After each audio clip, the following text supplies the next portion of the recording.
بسم اللہ الرحمن الرحیم۔ شکریہ جناب چیئرمین۔ ابھی ایک فیڈرل منسٹر صاحب نے تقریباً 23 minute point of personal explanation پہ بات کی۔ بہرحال میں صرف یہ بات ریکارڈ پہ لا رہا ہوں۔ جناب والا گزارش یہ ہے کہ کل میں نے سوچا کہ میں بجٹ پہ سپیچ کروں، رات کو کچھ خاکہ بھی تیار کیا، لیکن آپ یقین کریں صبح دل نہیں کر رہا تھا کہ یہاں اس ایوان میں آ کے بات کی جائے۔ یہ حالات ہو گئے ہیں، اور یہ میرے حالات نہیں ہیں، یہ ڈیوائیڈ کے دونوں طرف یہ حالات ہیں، کیونکہ نشستن گفتن برخاستن یہ تہمت ویسے تو ماضی میں بھی ہر حکومت پہ ہر ایوان پہ لگتی رہی ہے، لیکن سچ یہ ہے کہ جتنا بے توقیر اس ایوان کو عمران خان صاحب کی حکومت کے دور میں کیا گیا، اس کی کوئی نظیر اس سے پہلے نہیں ملتی۔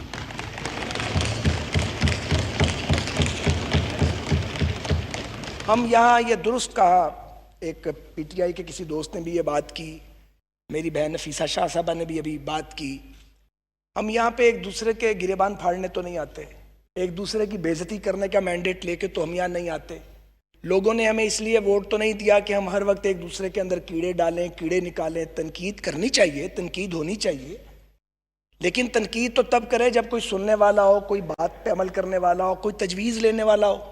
ایسا کوئی بندوبست یہاں موجود نہیں ہے۔ ٹھیک کہا ہے یہاں پہ نفیسہ شاہ صاحبہ نے کہ ایک ایسے وقت پہ جب ہم ایٹ وار ہیں، افواج کام کر رہی ہیں، جوڈیشری کام کر رہی ہے، ہیلتھ کیئر والے جو ہیں وہ دن رات کام کر رہے ہیں، ریسکیو والے، پولیس کام کر رہی ہے، آپ نے پارلیمنٹ کا لاک ڈاؤن کر دیا۔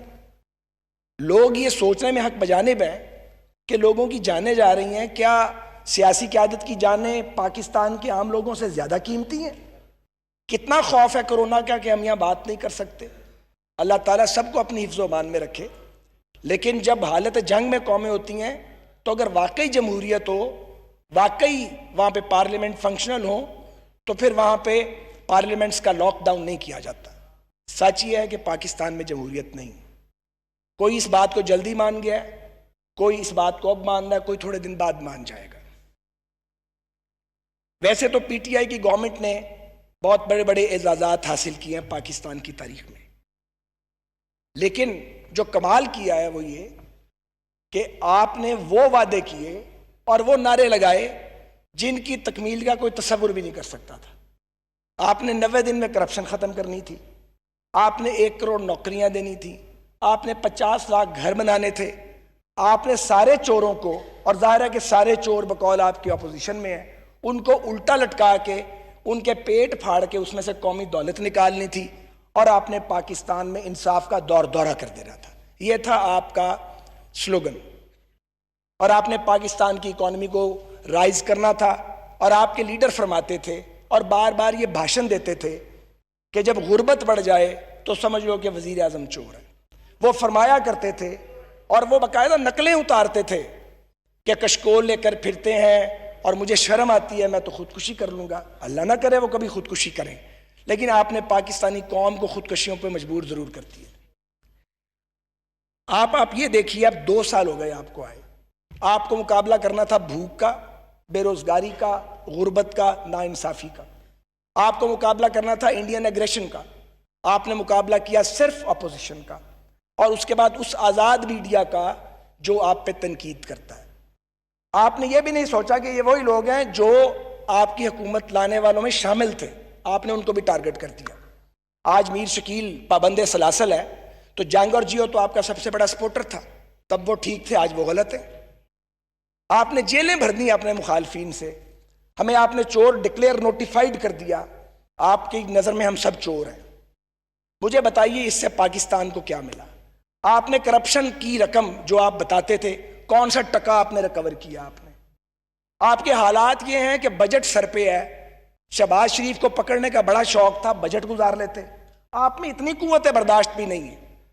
آپ نے قائد حزب اختلاف کو وہاں پہ لے جا کے جیل کے کنارے پہ کھڑا کر دیا، اب عدالت سے وہ ضمانت پر ہیں، کرونا کا وہ مقابلہ کر رہے ہیں۔ ہم میں باری باری سارے اپنی باری دے آئے ہیں، تو جناب چیئرمین باری دے کے پھر یہیں کھڑے ہیں، پھر بھیج دیں گے، باری دے کے پھر واپس آ جائیں گے۔ آپ کو یہ حقیقت پتہ نہیں لگتی کیا سے ایک بار پھر آپ کو براہ راست قومی اسمبلی کے اجلاس لے چلتے ہیں۔ خواجہ سعد رفیق اظہار خیال کر رہے ہیں۔ کے نزدیک آپ کی اپنی جماعت پہ وہ محترم ہے جو آپ کے مخالفین کو ننگی گالیاں نکالتا ہے، اور جو آپ کو تلقین کرتا ہے کہ آپ سیٹلمنٹ کریں، ریزالو کریں، وہ آپ کو برا لگتا ہے۔ آپ سمجھتے ہیں ہمیں پتہ نہیں لگتا؟ ہماری بات آپ کو آتی ہے تو آپ کی بات ہمیں آتی ہے، ایک ہی برادری کے لوگ ہیں، کوئی باہر سے تو نہیں آئے ہوئے۔ آج سید خورشید شاہ، مجھے آپ بتائیے، ہم ادھر بیٹھتے تھے، شاہ جی ادھر بیٹھتے تھے، کیا دور تھا، کیا خوبصورت طریقے سے باوقار انداز میں وہ اپوزیشن کرتے تھے۔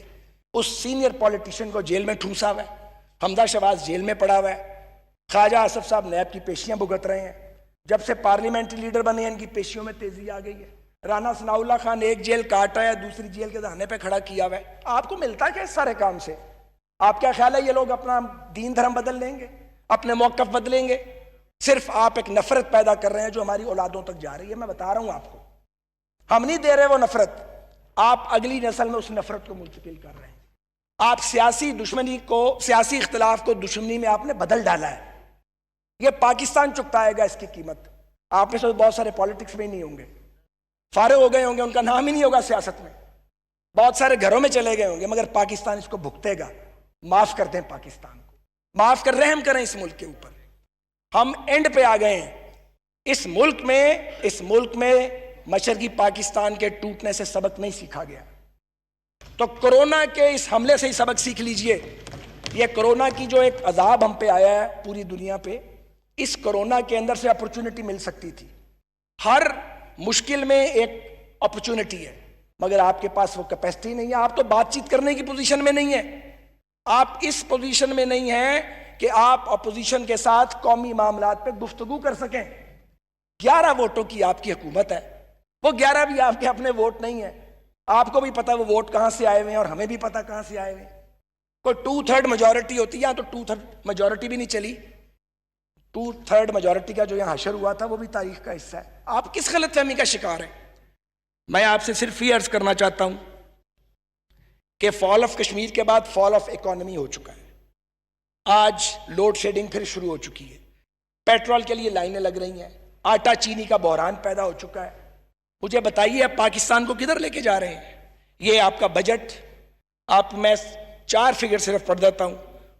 خوراک، فوڈ سیکیورٹی کے لیے اور ایگریکلچر کے لیے آپ نے 12 بلین رکھا ہے 2020 میں۔ ہم 2018 میں 31 ارب 18 کروڑ روپیہ خرچ کر چکے ہیں۔ آپ نے ہیلتھ پہ 20 بلین رکھا ہے، ہمارا 38 بلین تھا 2018 میں۔ آپ نے ایجوکیشن پہ، ہائر ایجوکیشن ڈال کے 94 بلین رکھا ہے۔ ہم 2 سال پہلے جب آخری بجٹ دیا 97 بلین پہ تھے۔ آپ کا پی ایس ٹی پی صرف 650 بلین کا ہے، ہمارا 1000 بلین کا پی ایس ٹی پی تھا 2018 میں۔ آپ نے ریلوے جس کے سپرد کی ہوئی ہے، آپ نے 40 بلین دیا ہے، ہم 87.5 ارب روپیہ دیا ہم نے ریلوے کو۔ یہ فگرز کی بات ہے، میں تو نہیں فگرز لے کے آیا۔